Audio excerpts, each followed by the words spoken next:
Bonjour à tous, bienvenue sur ma chaîne. Donc aujourd'hui, j'ai le plaisir d'accueillir Mathieu qui habite à Hong Kong depuis pas mal d'années et qui va nous partager son expérience d'expatrié ici. Vous avez envie de vivre à Singapour, Hong Kong ou ailleurs? Sur objectifexpat.fr, je vous guide à chaque étape, de la planification à l'installation. Accédez à des guides pratiques, des checklists et d'autres outils pour réussir. Rendez-vous sur objectifexpat.fr et réservez votre session dès aujourd'hui. Alors bonjour Mathieu, merci d'être avec nous aujourd'hui. Est-ce que tu peux te présenter rapidement donc ton nom, ton âge, enfin ton nom, on le sait maintenant Mathieu, ton nom, ton âge et puis ton parcours de la vie étudiante à la vie professionnelle.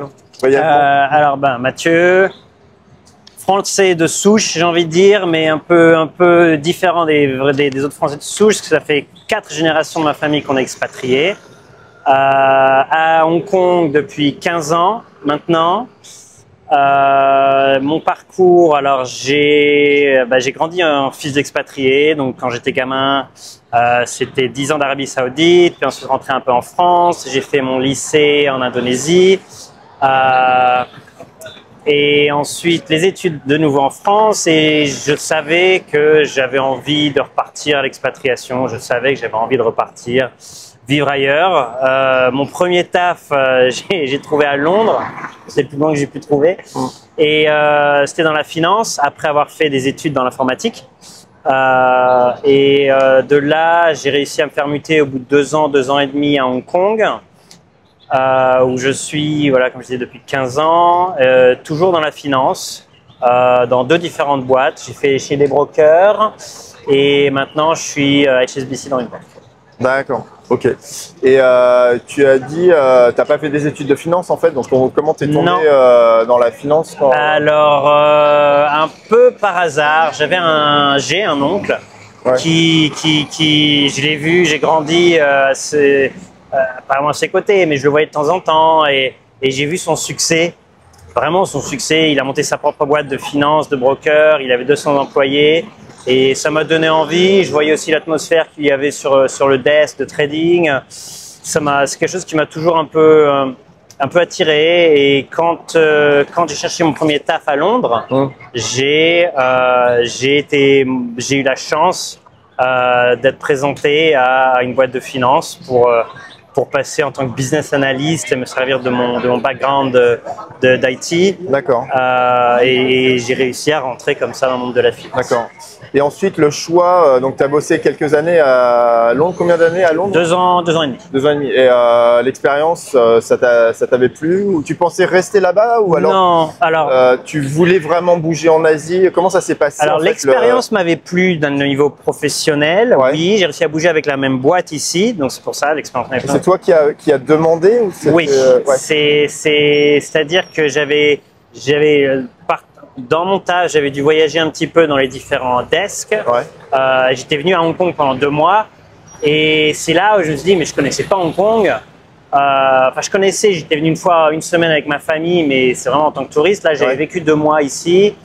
Ça m'avait beaucoup plu, l'atmosphère au travail, les gens, le système m'avait beaucoup plu. Et en même temps, à l'époque, mes frères faisaient leurs études en Australie et ma mère était à Jakarta. Donc, j'avais envie un peu de me rapprocher de la famille. Donc, c'était vraiment une bonne option. Ça a coché toutes les cases pour moi. Et quand j'avais 28 ans, je suis arrivé à Hong Kong. Ouais. D'accord. Donc, c'était d'abord un stage, c'est ça? Et ensuite… d'abord, oui, une sorte pas vraiment stage, il m'avait envoyé en mission. Voilà, en mission. Ensuite, il m'avait envoyé à New York, après il m'avait envoyé à Tel Aviv, il m'avait fait faire le tour du monde en mission. Ouais. Et après, je suis revenu à Hong Kong en vacances avec un ami et j'étais allé dire bonjour aux gens du taf. Ouais. Et c'est là où je dis, vous savez, moi ça me plairait de venir. Et ça s'est fait en 1 mois et demi, 2 mois. D'accord, bon, bah, super. On va parler de la vie quotidienne ici à Hong Kong. Donc, comment tu trouves, on va commencer par les aspects pratiques, le coût de la vie par exemple ici, est-ce qu'il y a des choses qui sont vraiment chères, d'autres qui sont plus abordables pour les gens qui seraient jamais venus, qui aimeraient s'expatrier? Oui. Bon, c'est le coût de la vie. Hong Kong, c'est une ville. C'est vrai que les gens pensent à Hong Kong au niveau de taxes très basses. Ouais. On parle de taxe salariale qui est autour de 17% et il n'y a pas de taxe, il n'y a pas de TVA, il n'y a pas de choses comme ça. Direct, il n'y a pas de TVA direct, mais Hong Kong, c'est un endroit où les loyers sont chers. C'est-à-dire que ce soit les loyers pour les habitations ou pour les commerces, ils sont chers. Et c'est en fait une taxe indirecte parce que pour payer les loyers, il faut que les prix soient assez élevés pour tous les commerces. Donc, même une petite sortie dans un restaurant qui pourrait coûter peut-être 40 € à Paris va vite arriver entre 80 et 120 € à Hong Kong. Ça peut arriver. Bon, après aussi, il faut mettre avec ça... Paris, un verre de vin, ça va peut-être coûter 7 €, alors qu'ici, ça va peut-être coûter le double. Bon, il y a tout ça qui est aussi ajouté. D'accord. Mais sinon, ça, c'est quand au début, j'étais ici, c'est vrai que je vivais beaucoup comme un Européen. Et maintenant, ça fait 15 ans que je suis ici. Bon, je sais faire mes courses dans les petits marchés, je sais où trouver mes petits fruits et légumes, je sais...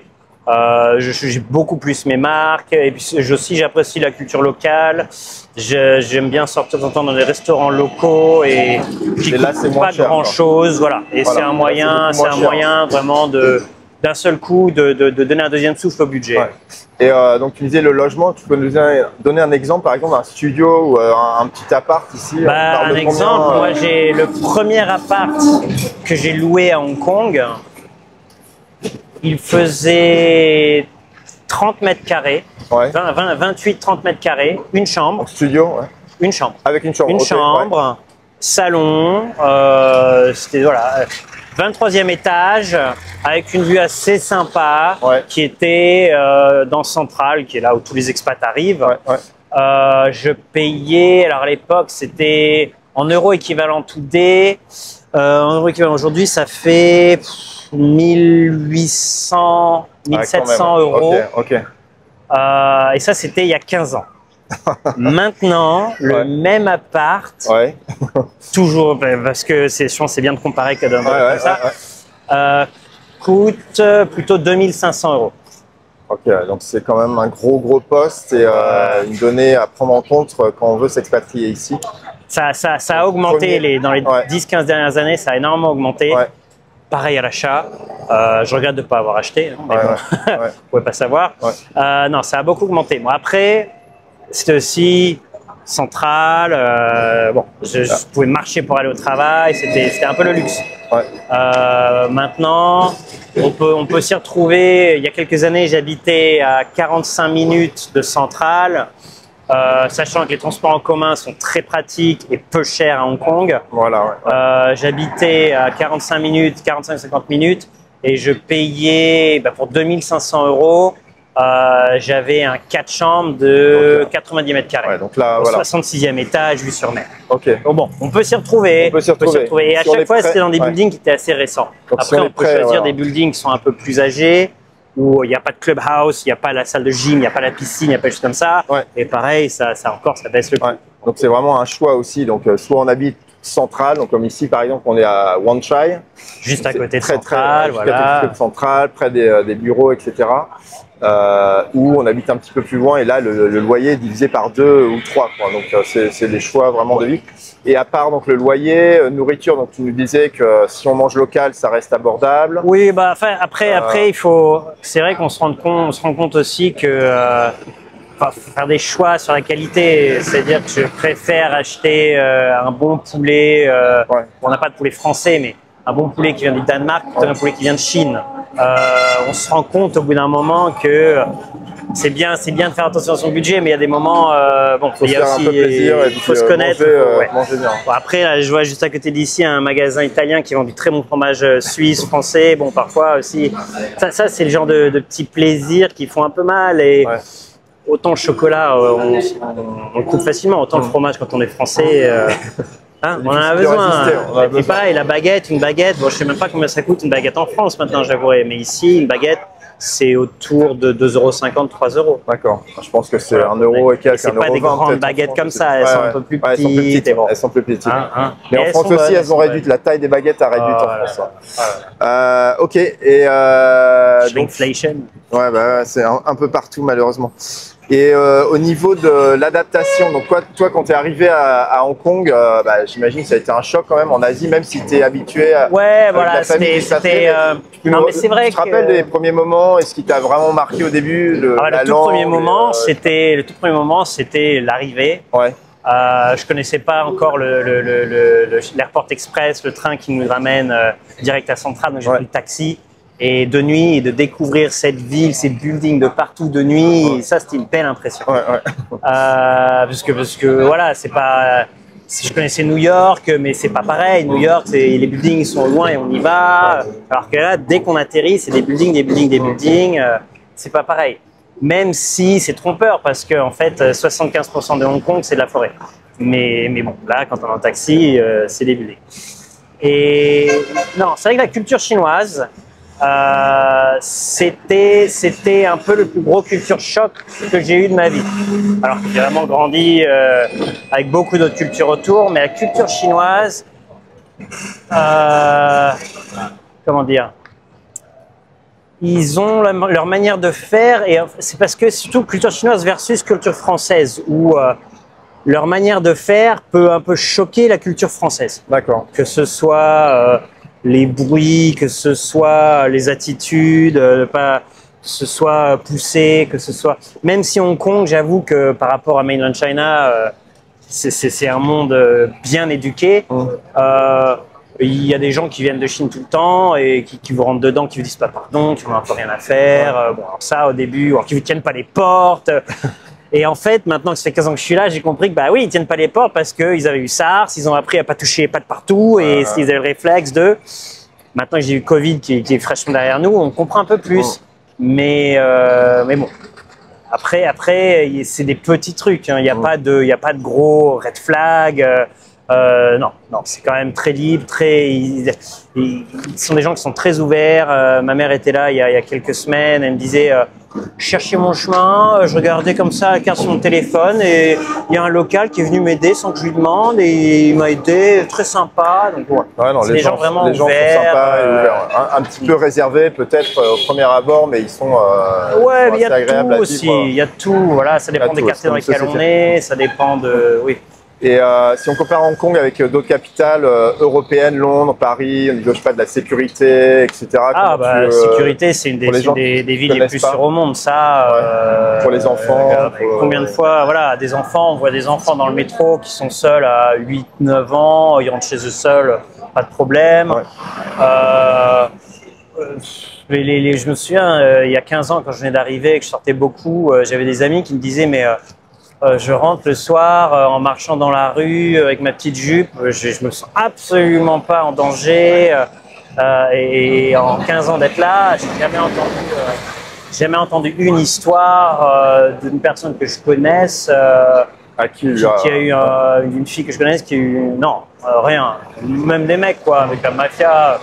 Dans la mafia, bon, c'est pas ça ne me touche pas vraiment ces choses-là. Ok, effectivement, Hong Kong, c'est toujours reconnu comme un endroit qui est extrêmement sûr en termes de criminalité.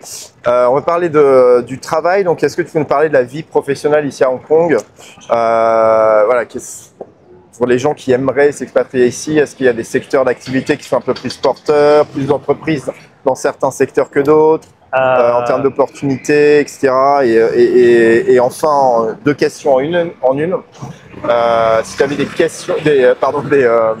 des conseils pour quelqu'un qui serait en France ou dans un pays francophone ou en Europe, qui aimerait venir à Hong Kong, qu'est-ce qu'il faudrait faire pour trouver un job ici Alors, on va commencer par le début. Donc, les secteurs porteurs. En tant que Français, il y a toujours le vin, le luxe, la mode, qui sont toujours en très haute demande à Hong Kong. La finance, parce que les Français ont des bonnes écoles de maths et dans tout ce qui est produits dérivés, quant, tous les trucs là, les Français sont très très appréciés. Il y a beaucoup de Français en finance. Après, Hong Kong en elle-même, la ville est en train de se développer pour tout ce qui est blockchain, tout ce qui est les nouvelles technologies. Ils sont en train de construire tout un parc d'investissement, de start-up. Donc ça, je suis au courant parce que ce que j'ai pas mentionné plus tôt, c'est que j'ai fait un MBA aussi, que j'ai fini il y a 1 an. Donc je fais un MBA à Hong Kong, à l'université de Hong Kong. D'accord.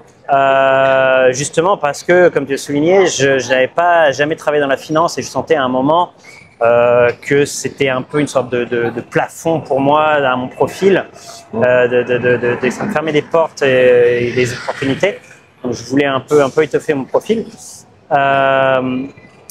Et c'est comme ça que j'ai vu qu'il y a effectivement beaucoup de dynamisme du côté entre le gouvernement et les universités locales pour développer tout ce qui est nouvelles technologies, tout ce qui est blockchain et tout ce truc-là. Donc ça aussi, c'est un secteur qui est porteur. Maintenant, comment venir ici? Non, un autre point aussi par rapport au travail. Hong Kong, c'est une culture, comme on vient de le voir avec la BNT qui vient de passer derrière, où les gens aiment travailler dur pour gagner. Vraiment, il y a ça dans la culture. Il y a, c'est pas comme au Japon où il faut faire les longues heures comme les boss et choses comme ça.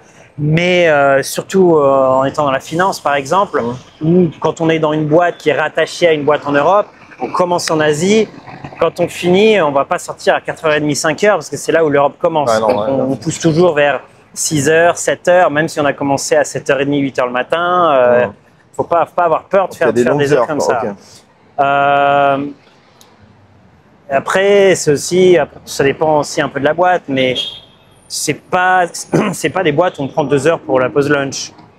C'est pas dans l'habitude de la ville. Mais c'est vrai que quand on compare par rapport à la Chine, il y a des Chinois parfois qui viennent et qui ont l'habitude de prendre 20 minutes de sieste sur leur desk après avoir déjeuné sur leur desk en vitesse. Bon, ça se fait. Mais comment venir à Hong Kong? Quel conseil tu donnerais pour des gens qui aimeraient s'expatrier à Hong Kong? Alors, pour si jeunes étudiants, je dirais il y a toujours l'option des STI. Il me semble que ça s'appelle STI, c'est ça, hein? Encore une autre, non, c'est VIE. Des VIE, pardon. VIE. Dans une de mes vidéos d'ailleurs. VIE. Voilà, il y a l'option très bonne option. Très bonne option. Qui déjà avoir un pied dans la porte dans certaines boîtes. Les stages aussi, toujours bonne option. Maintenant, si c'est quelqu'un qui a déjà de l'expérience professionnelle, essayez comme moi je l'ai fait, essayez de voir si en interne dans leur boîte ils peuvent bouger. Commencer peut-être par une mission ou alors commencer à faire des projets en se rapprochant des collègues qui sont ici ou ailleurs en Asie, hein, mais bon, c'est toujours la même chose pour essayer de bouger. Sinon, moi après, je me suis retrouvé dans une situation au bout de 5 ans à Hong Kong où je n'étais pas encore permanent resident. Je n'avais pas encore ma carte, j'avais encore besoin d'un visa pour rester et je me suis retrouvé sans emploi pendant quelques mois. Ce que j'ai fait, j'ai tout simplement envoyé mon CV à différentes banques en essayant d'avoir des interviews et il y a une des banques qui m'a appelé et voilà, c'est comme ça que j'ai eu mon taf avec HSBC. Et ils ont dû, les 2 premières années, resubventionner mon visa. Et au bout de 2 ans, enfin 5 plus 2 ans, donc 7 ans, c'est là où j'ai eu mon permanent resident à Hong Kong, donc j'avais plus besoin du visa. Et maintenant, c'est plus facile pour moi. Voilà. Mais ça aussi, c'est toujours une option. C'est juste d'envoyer son CV et de montrer sa motivation. D'accord. Donc ça, effectivement, donc au bout de 7 ans à Hong Kong, on est automatiquement, on a juste à faire une demande, on remplit un papier, un formulaire et on devient résident permanent, c'est-à-dire qu'on n'a pas besoin d'entreprise qui nous sponsorise pour un visa. Donc ça c'est quand même à noter. Et juste sur le résident permanent, on peut le perdre difficilement. Difficilement, oui. Parce qu'il faut juste venir mettre les pieds à Hong Kong une fois tous les 3 ans et ça se renouvelle, ça se réactive. D'accord. Donc c'est juste si on vient plus à Hong Kong du tout. Mais bon, après, une fois tous les 3 ans, c'est pas dur d'organiser un voyage en Asie en passant par Hong Kong. Non, bien sûr. Venir dire bonjour à des amis ou même j'ai vu des gens qui passent littéralement une après-midi ici Et hop, ils ont leur vol le soir et c'est juste pour ça. Ouais. Pour valider. Et donc ouais, non, merci pour ces conseils. Une chose à rajouter peut-être, si vous êtes en Europe, n'hésitez pas à en parler autour de vous créer un réseau, vraiment vous signaler comme étant en recherche d'emploi ou d'opportunités à Hong Kong, à Singapour. Voilà, faut vraiment en parler autour de soi. Faut pas le garder pour soi, puisque voilà, l'entreprise peut vous aider, vous expatrier ici. Effectivement. Pour ajouter à ça, j'avais eu aussi ce que j'avais fait ici quand je cherchais du taf. J'en avais parlé autour de moi. J'avais eu quelques interviews grâce à ça, avec Crédit Suisse, avec d'autres banques. Et puis finalement, c'est avec HSBC que j'ai réussi à avoir un taf. Mais ça aide toujours. Ouais. On va parler vie de famille. Donc, je ne sais pas si tu as eu des enfants ici. Donc, si tu as des enfants, est-ce qu'ils seront scolarisés? Est-ce que tu peux nous parler du coût de l'éducation et l'éducation ici pour… Ouais, donc je suis marié. Ça va faire 2 ans. Non, ça va faire 1 an. Maintenant, c'est 2 ans qu'on se connaît, 1 an qu'on est mariés. On a un petit garçon de 5 mois. Donc, non, pas encore scolarisé. Mais on a déjà prévu avec ma femme de le mettre dans les crèches locales, qui ne coûtent rien, sachant que si je veux que lui il apprenne le français, c'est pas là-dessus que je compterai.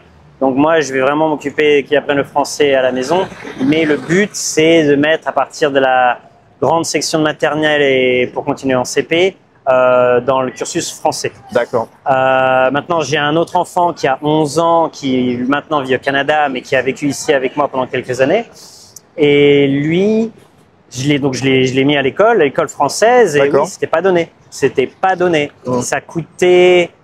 Alors, l'école française coûtait autour de 14 000 € par an. Par an, d'accord. Sans subvention, sans rien. Donc, pas donné. Sachant qu'au-dessus de ça, il faut rajouter les coûts pour la cantine, les coûts pour le transport, les bus, etc. voilà. Et juste, je me permets de te couper, il y a des possibilités d'obtention d'une bourse par le consulat de France, mais voilà, il faut vraiment justifier d'un très bas salaire. Il faut montrer patte blanche surtout. Voilà, mais aussi d'un patrimoine quasiment nul. Donc si vous avez un petit appart quelque part, ça va rentrer voilà, en compte et c'est assez difficile d'obtenir une bourse. J'avais regardé et c'est c'est très difficile à voir, mais c'est possible si vous avez des revenus, des bas revenus et si vous êtes un jeune avec enfant par exemple. C'est une option. C'est possible.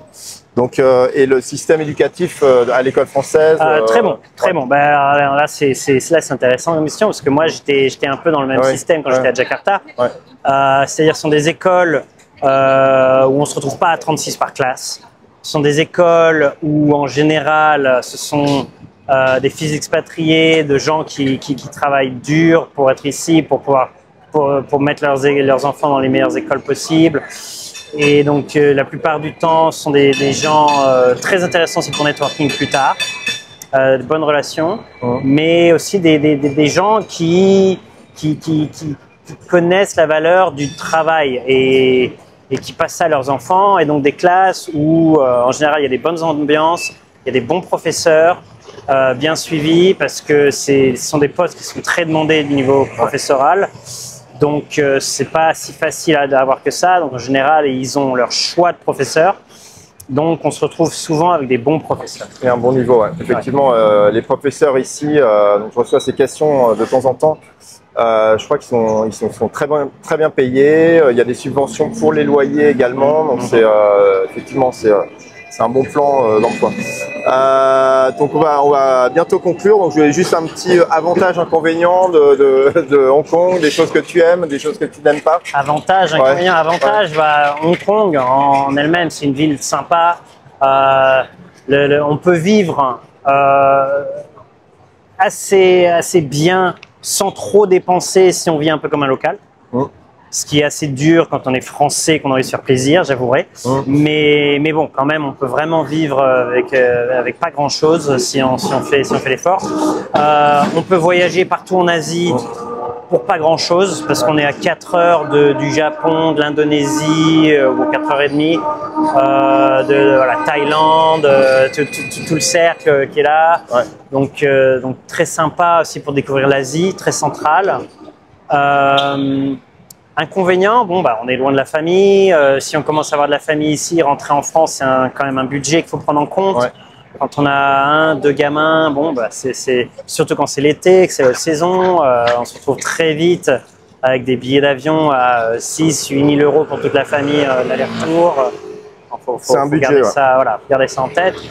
Avantage aussi, j'ai envie de dire, le point de vue santé. Tout ce qui est hôpitaux à Hong Kong sont quand même de très bonne qualité. Ouais. Même les hôpitaux publics. Bon, après, il y a la queue, il y a du monde, mais mon premier fils est né en hôpital public. Top, franchement top. J'ai dû aller 2, 3 fois dans les urgences d'hôpitaux publics.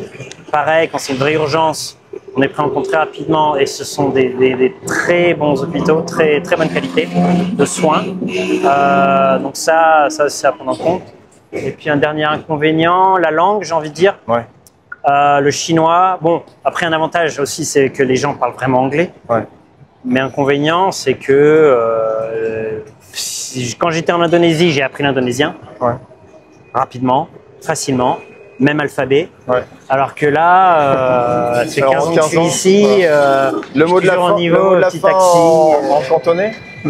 Ah, don't say ça, boy. Ah, pas mal. Quelques mots quand même. Ok, donc dernière question. Est-ce que tu te vois rester à Hong Kong sur le long terme? Et si oui, sinon pourquoi? Si oui, pourquoi? Sinon pourquoi? Oui, les perspectives. Oui, je me vois rester à long terme, simplement parce que maintenant je suis marié à une locale déjà. D'accord. C'est déjà un premier point. Ouais. Parce que après, un autre avantage que j'ai pas mentionné, c'est bon, les niveaux de salaire sont quand même assez bons. Ouais. Ce qui fait que, mis à part le loyer qui est cher, on peut se faire beaucoup de plaisir ou beaucoup de facilité. Mmh. Et donc là, on a une maid à plein temps à la maison qui coûte, je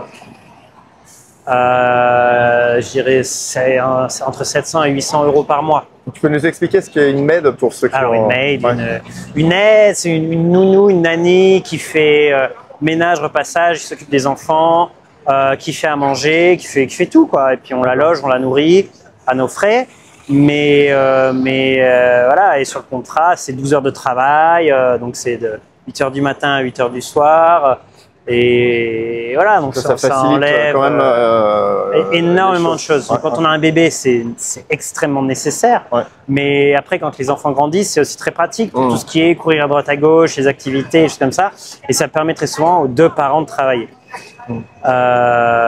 Sinon, c'était quoi la dernière question? La question c'était est-ce que tu te vois à Hong Kong sur le long terme? Oui, pour ces facilités, c'est vrai qu'on se voit ici maintenant. D'un point de vue retraite, vraiment très long terme, je pense pas. Je pense pas. Mais non, je me vois encore ici. Même si je travaille dans une banque en ce moment, je suis en train d'essayer de monter une petite start-up sur le côté. Et je me concentre sur Hong Kong.